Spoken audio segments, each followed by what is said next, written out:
தலைமைச் செயலாளர் திரு முருகானந்தம் IAS அவர்களை சிறப்பு விருந்தினராக வருகை தந்து சிறப்பித்துக் கொண்டிருக்கக்கூடிய டெஃபே நிறுவனத்தினுடைய மேலாண்மை இயக்குனர் திருமதி மல்லிகா ஸ்ரீனிவாசன் அவர்களை, மகளிர் ஆணையத்தினுடைய தலைவர் திருமதி குமாரி அவர்களை, கூடுதல் செயலாளர்கள் திரு பிரதீப் யாதவ் IAS அவர்களை, திரு செந்தில்குமார் IAS அவர்களை, முதன்மை செயலாளர் திருமதி ஜெயஸ்ரீ முரளிதரன் IAS அவர்களை, திட்ட இயக்குனர் திருமதி ஆஷா அஜித் IAS அவர்களை, உலக வங்கி மண்டல இயக்குனர் திரு செம் மெட்டி அவர்களை, பல்வேறு நாடுகளிலிருந்து வருகை புரிந்திருக்கக்கூடிய மகளிர் அமைப்புகளின் நிர்வாகிகளை, மாநாட்டிற்கு வருகை தந்துள்ள என்னுடைய அன்பிற்கினிய சகோதரிகளை, பத்திரிகை மற்றும் ஊடகத்துறையை சார்ந்திருக்கக்கூடிய நண்பர்களே, உங்கள் அனைவருக்கும் என்னுடைய அன்பான வணக்கம். இந்த உலக மகளிர் உச்சி மாநாட்டில் கலந்து கொண்டிருக்கக்கூடிய உங்க எல்லாரையும் பார்க்கும்போது மகிழ்ச்சியாகவும் பெருமையாகவும் இருக்கு. இன்னைக்கு இந்தியாவிலேயே பெண்கள் அதிகம் வேலைக்கு போற மாநிலமா நம்முடைய தமிழ்நாடு தான் இருக்கு. புதுசா எந்த நிறுவனம் தமிழ்நாட்டில் தொடங்க முன்வந்தாலும் இது மூலமா பெண்கள் எத்தனை பேருக்கு வேலை கிடைக்கும் அப்படின்னு தான் நான் கேட்கறது முதல் கேள்வியா இருக்கும். அதுதான் என்னுடைய வழக்கமாக இருந்து கொண்டிருக்கிறது.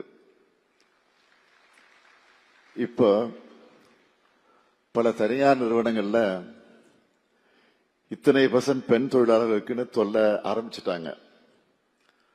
ஆனா பெண்கள் அதிகமா வேலைக்கு போறதிலேயே நாம திருப்தி அடைஞ்சிடக்கூடாது. ஆண்களுக்கு இணையா பெண்கள் வெளியே வரணும்.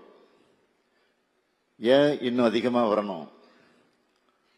புதுசா வளர்ந்து வரக்கூடிய துறைகள்ல பெண்கள் இடம்பெறணும். உயர் பொறுப்புகள்ல ஆண்களுக்கு சரிசமமா பெண்கள் இருக்கணும்.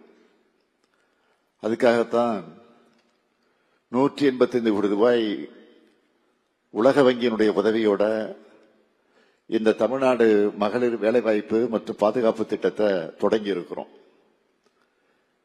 இந்த 2 நாள் மாநாட்டில் விவாதிக்கப்படக்கூடிய கருத்துக்களும் அதனால உருவாக போற ஆக்கப்பூர்வமான சிந்தனைகளும் நம்மோட இலக்கை அடைய துணை நிற்கும்னு நான் நம்புறேன். பெண்கள் தான் இந்த சமூகத்துடைய முதுகெலும்பு. மக்கள் தொகையில சரிவாதியாக இருக்கக்கூடிய பெண்கள் முன்னேறாம எந்த நாடும் வளர முடியாது. தந்தை பெரியார் அவர்கள் 100 ஆண்டுகளுக்கு முன்னையே வலியுறுத்தின கருத்து இது. அவருடைய வழியை பின்பற்றி முத்தமிழறிஞர் கலைஞர் அவர்கள் பெண்களுடைய முன்னேற்றத்திற்கான ஏராளமான திட்டங்களை செயல்படுத்தினார். குடும்ப சொத்தில பெண்களுக்கு சம உரிமை, காவல்துறையில பெண் காவலர்கள், கிராமப்புற பெண்களும் மேன்மையடைவதற்கு அடித்தளமான மகளிர் சுய உதவி குழுக்கள், அரசியல் பங்கேற்புல பெண்களுக்கான பிரதிநிதித்துவத்தை உறுதி செய்ய உள்ளாட்சிகள்ல இடஒதுக்கீடுன்னு நீண்ட பட்டியலை போட முடியும். அடுத்து இப்போ திராவிட மாடல் அரசுலையும் பெண்களுடைய சம பங்களிப்பை அதிகரிக்கணும்னு இதுவரை இல்லாத அளவுக்கு பல திட்டங்களை செயல்படுத்திக்கிட்டு இருக்கிறோம். அதுல முதன்மையானது பேருந்துகள்ல கட்டணமில்லா விடியல் பயணம். இதன் மூலமா பெண்களின் பயணங்கள் அதிகரிச்சிருக்கு. அடுத்து பெண்கள் டிகிரி வாங்குறத உறுதி செய்யக்கூடிய வகையில் புதுமை பெண் திட்டம்.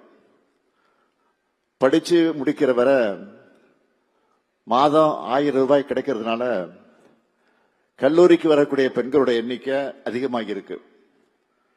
அதுவும் பிசி, எம்பிசி, எஸ்சி, எஸ்டி சமுதாய மாணவிகள் இந்த திட்டத்தில் அதிகமாக பயனடைகிறாங்க. படிச்சு முடிஞ்சதும் வேலை கிடைக்க அதுக்காக திறன் பயிற்சிகளை வழங்க நான் முதல்வன் திட்டம். அந்த திட்டத்தோட வெற்றியை இங்கே பேசின முஸ்லிம் மாணவி சொன்னார. அவங்க பேசும்போது அவ்வளவு பெருமையா இருந்துச்சு, மகிழ்ச்சியா இருந்துச்சு எனக்கு. அதே போல வேலை போற இடத்துல பாதுகாப்பா விடுதிகள் வேண்டுமென பல்வேறு இடங்கள்ல தோழி விடுதிகள் திறக்கப்படுது. அதே போல என்னதான் பெண்கள் வீட்டிலே முடங்கிடாம வெளியே வர தொடங்கினாலும் அவங்களுக்கு இருக்கக்கூடிய பெரிய சிரமம் என்னன்னு கேட்டீங்கன்னா சமையல். நம்ம அரசோட காலை உணவு திட்டத்தால அந்த பாரமும் இப்ப குறைஞ்சிடுச்சு. பசங்களுக்கு ஸ்கூல்லேயே நல்ல தரமான உணவு கிடைக்கிறதுனால மகளிர் இப்ப நிம்மதியா காலையில வேலைக்கு கிளம்புறாங்க. தமிழ்நாடு ரைஸ் உள்ளிட்ட பல்வேறு முன்னெடுப்புகள் மூலமா கிராமப்புற பகுதிகள் வர பெண் தொழில் முனைவோர்களை உருவாக்கி இருக்கிறோம். அதுவும் பெண்கள் தலைமையேற்று நடத்துகிற ஸ்டார்ட் அப் நிறுவனங்கள் பல மடங்கு அதிகரிச்சிருக்கு. இங்கே பேசின வேலூரை சேர்ந்த சகோதரி எவ்வளவு கம்பீரமா சொன்னாங்க. அவங்க தொழில வெளிநாடு வர விரிவடைச்சிருக்கிறாங்க. இது எல்லாத்துக்கும் மகிழ வச்ச மாதிரி இந்த அரசோட முத்திரை திட்டம் அதுதான் கலைஞர் மகளிர் உரிமை திட்டம். 1,30,00,000 குடும்ப தலைவிகளுக்கு மாதம் 1000 ரூபாய் உரிமை தொகை. இதுவரை யாரும் செய்யாத வரலாற்று சாதனை அது. இன்னைக்கு இந்தியாவில் இருக்கக்கூடிய மற்ற மாநிலங்களும் நம்மை பார்த்து பின்பற்றி வரக்கூடிய சாதனை அது. பெண்களின் சுயமரியாதை, பொருளாதார சுதந்திரம், தன்னம்பிக்கை ஆகியவை இந்த உரிமை தொகையால கூடியிருக்கு. இப்படி பெண்களின் முன்னேற்றம் ஒரு பக்கம்னா பெண்களுடைய உடல் நலனுக்காக நிறைய திட்டங்களை செஞ்சுக்கிட்டு இருக்கிறோம். அதுல சிறப்பான திட்டம் இன்று என்னால தொடங்கி வைக்கப்பட்டிருக்கக்கூடிய கருப்பை வாய் புற்றுநோயை தடுக்க 14 வயதுடைய பெண் குழந்தைகளுக்கு HPV தடுப்பூசிய அரசு செலுத்துறதுதான்.